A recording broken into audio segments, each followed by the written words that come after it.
નાયબ મુખ્યમંત્રી હર્ષ સંઘવીની ગૌહત્યારાઓને ચીમકી। ગૌમાતાની હત્યા કરનારાને છોડવામાં નહીં આવે।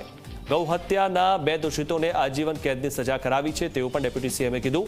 ગાય માતાની હત્યા કરનારને કડક સજા આપવામાં આવશે તેવું પણ તેમણે કીધું। નિયમોનો ભંગ કરનારની હાલચાલ બદલી દેવાશે, ત્યારે વ્યાજખોરોનો હિસાબ અમે કરીશું તેવી પણ ચીમકી હર્ષ સંઘવીએ ઉચ્ચારી છે। આપણી આસ્થાનું સૌથી મોટું કેન્દ્ર એટલે કે ગાય માતા,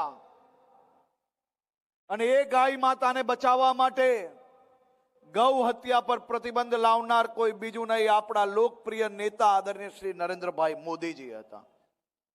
અને એ ગૌ હત્યારાઓને એક પછી એક સજા અપાવવાનું કામ આપણી ભૂપેન્દ્રભાઈ પટેલની સરકાર કરે છે। આ વર્ષે 20 થી વધારે લોકોને ગૌ હત્યામાં ગુનેગાર સાબિત થયા।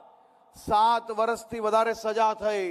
આ દેશમાં ગુજરાત એકમાત્ર એવું રાજ્ય છે જેને 2 ગૌ હત્યારાઓને આ વર્ષે ગૌ હત્યાના કારણે તેમને આજીવન કેદની સજા અપાવવામાં આપણે સફળતા પ્રાપ્ત થઈ। આવા એક પછી એક અનેક ગુનેગારોને સજા અપાવવા માટે આ ભૂપેન્દ્રભાઈ પટેલની ભારતીય જનતા પાર્ટીની સરકાર કામગીરી કરી રહી છે।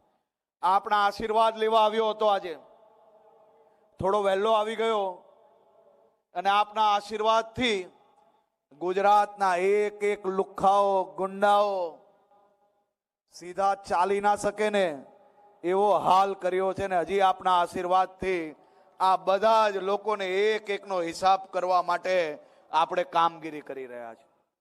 અને અહીં બેઠેલા સૌ લોકોને હું આજે વિનંતી કરવા આવ્યો છું કે આ લુખ્ખાઓ, આ ગુંડાઓ કોઈ સામાન્ય નાગરિકોને ડાયરીના નામે વ્યાજના રૂપિયા આપે અને એમનું જીવન બરબાદ કરવાની કોશિશ કરશે ને, એવા એકનો હિસાબ અમે લોકો કરવા નીકળ્યા છે।